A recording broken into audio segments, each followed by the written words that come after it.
الرز باش كيجي حبه حبه حبه كتجري مورا اختها.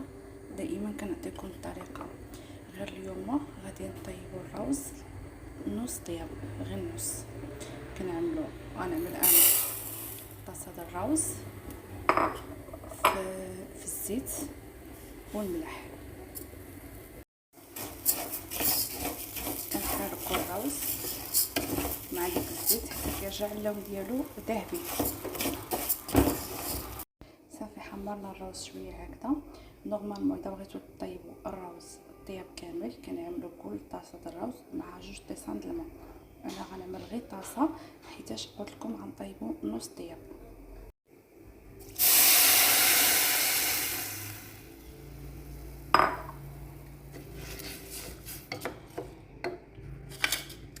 وكيف دائما كنعدلوا الرند والهيل وشويه ديال الابزار والزبده وقنور. كتجي الطيبه كتحمق د الرز.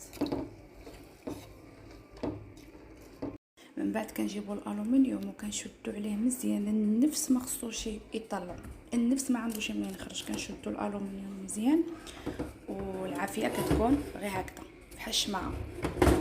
اذا كنتو طيبوه الطياب كامل غتخليوه 10 دقائق وتطفيولو وتخليوه ما تفتحوه شي 15 دقيقه. انا غنعملو غير 5 دقائق.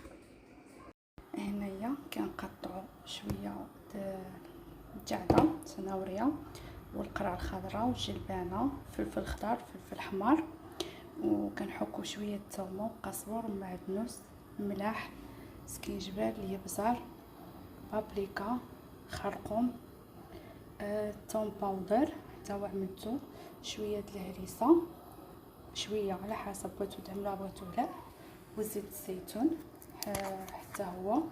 وانا غنزيد معاها هاد بريبارادو بايا، وكنزيدو الدجاج والكبده د الدجاج، وكنزيدو ديك الرز اللي طيبناه نص طياب. ودابا كنخلطو كلشي مع بعضياتو.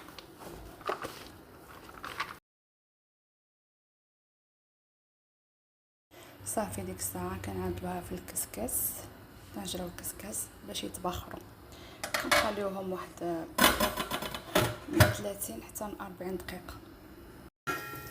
ودابا ها الماكله ديالنا واش دار كتجي كتحمق.